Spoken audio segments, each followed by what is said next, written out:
Prime impalcature all'interno della cattedrale di Chiavari, avviato il cantiere dei restauri riguardanti la cupola. Le funzioni religiose si svolgono nella cappella del seminario. Continuano i sopralluoghi di Città Metropolitana a Chiavari per valutare in quale sede aprire il linguistico. Intanto l'assessore regionale Cavo garantisce l'avvio di almeno 2 aule a settembre. Sì all'istituzione del Parco Nazionale di Portofino, no alla sua estensione da Chiavari a Genova. È l'istanza che Regione Parco porteranno al Ministero dell'Ambiente nell'incontro in programma giovedì a Roma. C'è bisogno di cuori che vogliono davvero la pace. È l'appello del Vescovo alla veglia di preghiera nella Basilica dei Fieschi. Oggi ha spiegato la pace è in discussione. 19 bambini dell'Istituto San Benedetto di Rapallo hanno realizzato una mostra sul tema delle migrazioni. Questa sera la racconteranno in una puntata speciale di Si può dare di più. Buongiorno a tutti, ben ritrovati ad un nuovo appuntamento con la nostra informazione. Da oggi la cattedrale di Nostra Signora dell'Orto a Chiavari è chiusa al pubblico per permettere l'allestimento del cantiere interno. Le funzioni sono regolarmente celebrate nella cappella del seminario vescovile, dove si possono recare i fedeli per la preghiera e per la celebrazione dei sacramenti. Si tratta del primo lotto di lavori riguardanti il restauro della cupola. Vediamo. Il restauro interno alla cattedrale di Chiavari entra nella fase operativa. Da oggi e sino al completo allestimento del cantiere, la Basilica Santuario di Nostra Signora dell'Orto resterà chiusa al pubblico nei giorni feriali per consentire il montaggio delle impalcature. L'opera, affidata alla ditta Gerso di Ravenna in collaborazione con la società M4 di Torino, prevede un primo lotto di interventi riguardanti la cupola. Questa mattina molto presto è arrivato un carico di ponteggi che sono poi stati scaricati all'interno, no? Nella zona cantiere e che sono già stati messi anche in piedi alcuni per cominciare ad arrivare ai 44 metri dove bisogna arrivare. Dal lunedì al venerdì tutte le funzioni celebrate normalmente in cattedrale saranno officiate nella cappella maggiore del seminario con gli stessi orari e le stesse modalità. Poi il sabato e la domenica le celebrazioni si svolgono ancora nella chiesa cattedrale, anche qui in condizioni diciamo un po' differenti dal solito. Per questo primo lotto di lavori, che comporteranno una spesa di 407.000 euro, la cattedrale ha ricevuto un'offerta significativa che ha consentito di avviare il cantiere. Ora però si rende necessario il reperimento di altri fondi che al momento non sono nelle disponibilità. La cattedrale in questo momento ha gli occhi per piangere. Per questa parte abbiamo, per appunto la sensibilità verso chi ha donato quello che era necessario per fare questo intervento, ci siamo. E adesso comincia la storia di andare a cercare il resto. Faccio un esempio per farvi capire. Se dopo il primo lotto, col ponteggio messo su, e il ponteggio messo su sono decine di migliaia di euro, bisogna smontarlo perché non ci sono più i fondi per andare avanti col lavoro, no? Capite che la cifra aumenta. Torniamo a parlare della succursale del linguistico a Chiavari. In queste ore è tornata sul tema l'assessore regionale Ilaria Cavo, mentre Città Metropolitana deve ancora comunicare la decisione finale sulla scelta della sede. Sono in corso le trattative con i proprietari degli edifici che potrebbero ospitare la succursale del liceo linguistico Davigo a Chiavari. A dirlo questa mattina il consigliere di Città Metropolitana Roberto Cella, che tuttavia non scioglie ancora le riserve. Intanto ieri a Genova, a margine di un'iniziativa in Piazza De Ferrari, l'assessore regionale all'istruzione Ilaria Cavo ha cercato di spiegare l'intervento sulla questione da parte di Regione Liguria, che bocciando l'ipotesi del linguistico all'Istituto in memoria dei morti per la patria, per la questione degli equilibri didattici sul territorio, ha fatto emergere la necessità di trovare nuovi spazi. La decisione iniziale di Città Metropolitana di collocare le aule del linguistico agli Artigianelli di Corso Millo, spostando la succursale del Caboto, avrebbe però di fatto innescato uno spostamento spostamento a catena di aule e studenti, coinvolgendo l'intera rete scolastica chiavarese. Di qui la mediazione della Regione Liguria, che ha chiamato tutti ad un tavolo alla ricerca della soluzione. Per quanto riguarda il reperimento della sede, ad oggi l'offerta più interessante è quella avanzata dalla diocesi per l'utilizzo delle aule di teologia nel seminario. Grazie all'aiuto della diocesi abbiamo trovato, è stata individuata una soluzione che garantirà alle famiglie, agli studenti che si sono iscritti al liceo linguistico di avere le classi, di partire il prossimo settembre e di riportare, diciamo, una serenità, spero definitiva nel territorio, avendo detto, io l'ho fatto con alcuni presidi, con un preside in particolare, e l'ho scritto, che non verrà alterato l'equilibrio dell'offerta formativa in questo momento a Chiavari, perché la soluzione non andrà a incidere sugli istituti scolastici di Chiavari. Mi fa piacere che alla fine sia stato recepito questo messaggio, perché mi sembra di capire che le polemiche si siano calmate, nessuno dovrà spostare classi, dovrà spostare alunni, dovrà rinunciare a laboratori. La soluzione che abbiamo trovato, ribadisco, con l'aiuto della diocesi, è una soluzione che non andrà a influire su nessun equilibrio e che darà servizio alle famiglie e permetterà di andare al liceo linguistico a Chiavari. La città metropolitana di Genova, quale ente di coordinamento del territorio metropolitano, ha deciso di farsi promotrice di una iniziativa di sensibilizzazione della cittadinanza al voto per le prossime elezioni europee del 26 maggio 2019, aderendo alla campagna di informazione lanciata dal Parlamento europeo Stavolta voto.eu. Trovate la notizia anche sul nostro sito internet teleradiopace.com. È stato creato un contenitore digitale sul web in cui Città Metropolitana includerà informazioni e infografiche sui temi principali dell'Europa e del Parlamento europeo. Nei mesi di febbraio e marzo verranno attivati i canali social per una maggiore diffusione delle informazioni tramite l'utilizzo di hashtag ben definiti e la pubblicazione di materiale digitale dedicato. Infine, in accordo con il centro di informazione Europe Direct e in contatto diretto con il Parlamento europeo in Italia, sarà distribuito del materiale informativo cartaceo al fine di supportare al meglio la diffusione delle informazioni sul territorio metropolitano. La campagna di sensibilizzazione si concluderà nel prossimo mese di marzo. Si svolgerà giovedì 14 febbraio a Roma, al Ministero dell'Ambiente, l'incontro sull'istituzione del Parco Nazionale di Portofino. In vista di questo appuntamento si è tenuto in Regione un confronto fra molti sindaci della città metropolitana di Genova e l'assessore ai parchi Stefano Mai. Sì al Parco Nazionale di Portofino, no ad un allargamento smisurato dei suoi confini. Porteranno a Roma questa istanza sintetica i membri del Consiglio di amministrazione dell'ente parco convocati al Ministero dell'Ambiente per fare il punto della situazione sull'iter per l'istituzione dell'area protetta di carattere nazionale e non più regionale come oggi. Anche se con qualche velato distinguo, gli amministratori del Levante Ligure sono d'accordo su questa linea. Lo hanno detto all'assessore regionale Stefano Mai, che li ha convocati in vista del vertice romano, con un rammarico iniziale. La data dell'incontro, infatti, non è stata stabilita con nessuno in Liguria, ma scelta dal Ministero e comunicata semplicemente agli interlocutori sul territorio. La comunicazione è stata inviata ai comuni che rientrano nello studio propedeutico realizzato da ISPRA, l'Istituto Superiore per la Protezione e la Ricerca Ambientale, su mandato dello stesso Ministero. La convocazione romana è finalizzata ad individuare i territori su quali estendere il Parco Nazionale di Portofino, ma, ha spiegato l'assessore regionale Mai in una nota, la posizione resta quella già ufficializzata in altre occasioni. C'è la disponibilità a ragionare sull'istituzione del Parco Nazionale trasformando l'attuale Parco regionale ad eccezione delle aree contigue e accorpandolo all'area marina già istituita, come d'altra parte prevede la legge nazionale in materia. Le ipotesi di inclusione di ulteriori territori, ha aggiunto Mai, non sono sul tavolo e potranno essere eventualmente valutate soltanto dopo l'istituzione del parco e dopo aver valutato l'efficacia delle azioni di gestione e constatato l'ammontare delle risorse messe a disposizione.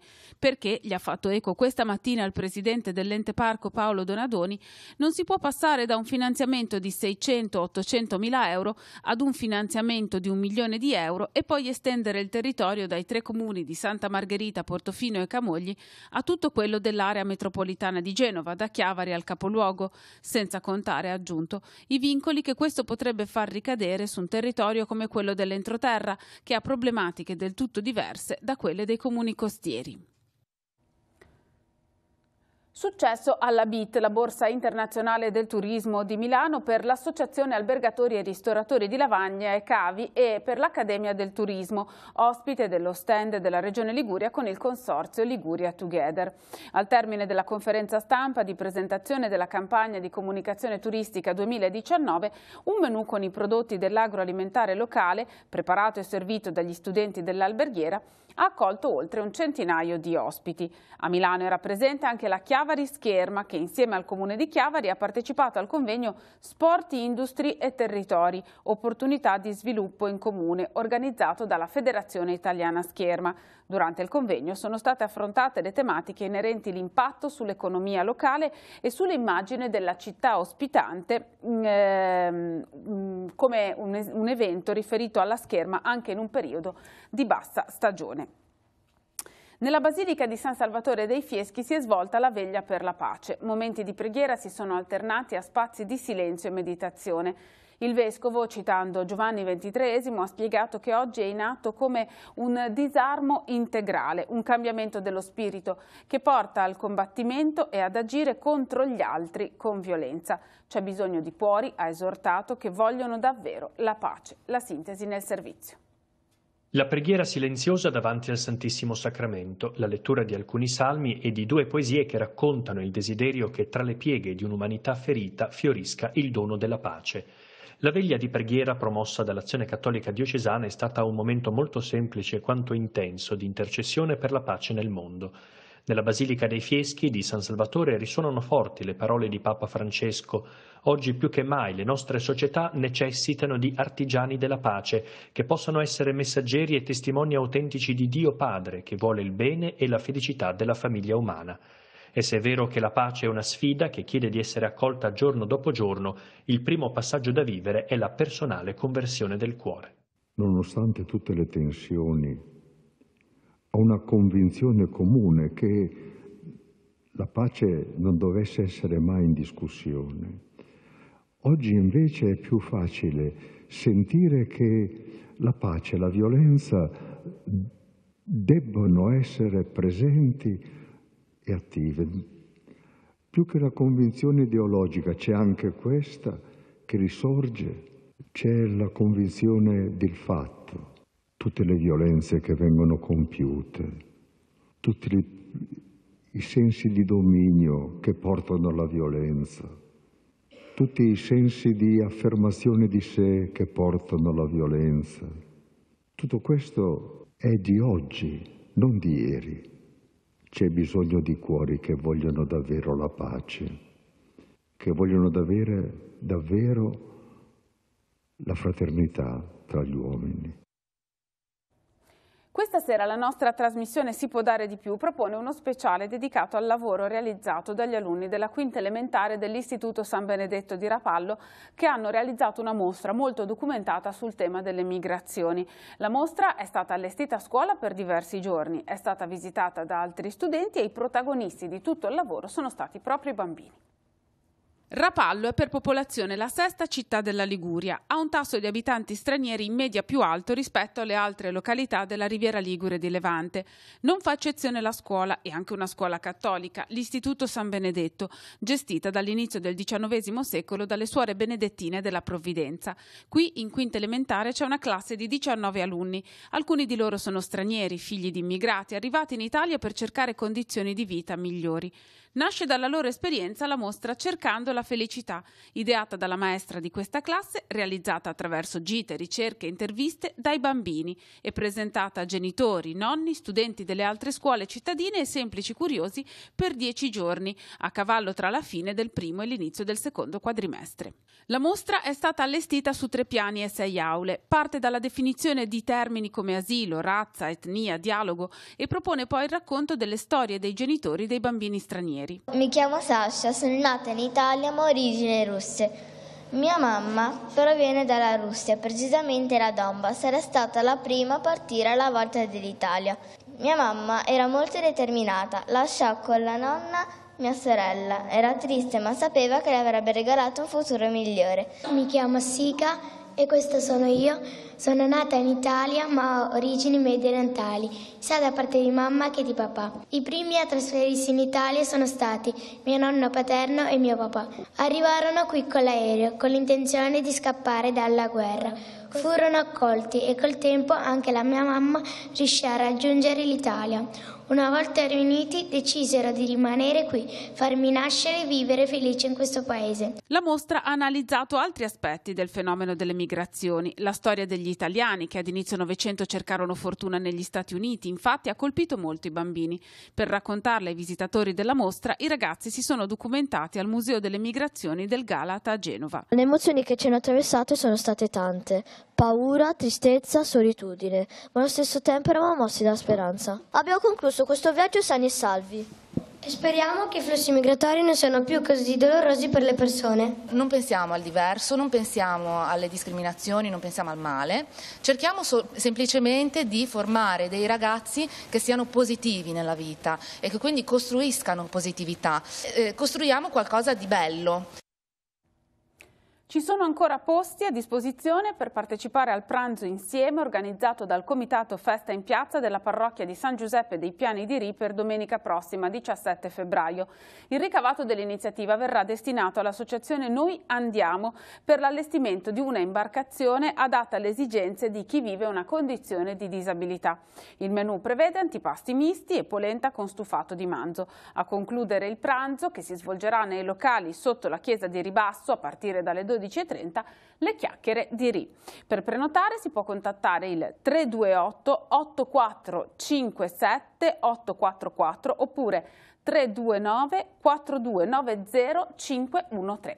Ora la rassegna stampa, poi gli ultimi aggiornamenti. Avvenire titola scosse da elezioni, dopo il voto in Abruzzo Salvini incassa il successo, Conte non cambia nulla, ma in Movimento 5 Stelle c'è un processo per la sconfitta. Un caso sull'utilizzo dell'oro in Banca Italia, il centrodestra conquista la regione con Marsiglio, Lega primo partito e centrosinistra è secondo come coalizione. Il governo piange sul latte versato, Conte incontra i produttori di latte in Sardegna, così prezzi lungo la filiera del pecorino, ma non cessano le proteste degli allevatori sardi. Battaglia in Siria, ferito un italiano, assedio a Deir ez-Zor, grave il fotografo Michalizzi. In 150 alla deriva, intervento della Libia, riportati però in cella. Vediamo appunto all'interno di Avvenire un nuovo allarme in mare, migranti riportati in Libia. Il servizio che offre un numero telefonico da contattare per gli stranieri in pericolo in mare ha ricevuto la richiesta di aiuto e avvertito Roma, che ha messo in moto i libici. Tutti i naufraghi verranno portati nelle varie prigioni. Un mese dopo la Sea-Watch ancora nessun profugo in Italia. Appello di FFCE Valdesi a seguito dello sbarco di Malta. Evangelici e Valdesi denunciano la permanenza delle 49 persone soccorse dalle navi Sea-Watch e Sea-Eye e trattenute alla Valletta. 10 ancora vengono attesi in Italia. Veniamo al secolo XIX, Movimento 5 Stelle e la TAV, l'ultima trincea, braccio di ferro con la Lega. Toninelli invia a Conte l'analisi costi-benefici, 5 Stelle no al tunnel, ma Salvini invece va avanti nella sua linea a finire i lavori. Foibe, protesta della Slovenia, dall'Italia parole inaccettabili, viene scritta una lettera a Mattarella.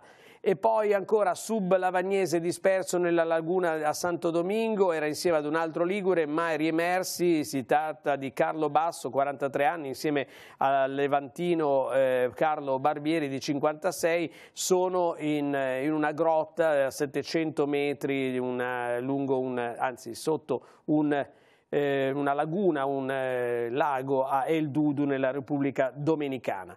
E poi baby campioni portati in Italia come minori senza permesso, sotto accusa lo Spezia Calcio. Il business della nautica, Ponente Ligure, i porticcioli fanno gola ai gruppi esteri. Già Cala dei Forti di Ventimiglia e gran parte del pacchetto di maggioranza della Porto Sole Sanremo appunto sono di francesi, di società francesi. E nel Tiguglio, lavorare sodo, a Pasqua tutto pronto, Totti alla beat, stop alle polemiche inutili. Il Presidente della Regione dice nel Tiguglio dopo la mareggiata ha fatto tutto il possibile in tempi inusitati per lo Stato italiano. Passerella come red carpet, effetto traino post mareggiata. E siamo a Santa Margherita Ligure, dove si affilano le armi in vista delle elezioni amministrative. Claudio Marziano in pista, la sua quarta volta. L'idea è formare una lista con 3-4 persone d'esperienza e coinvolgere i giovani, la prossima classe dirigente. Porto, PUC, bilancio sono i temi caldi per progettare il futuro della città.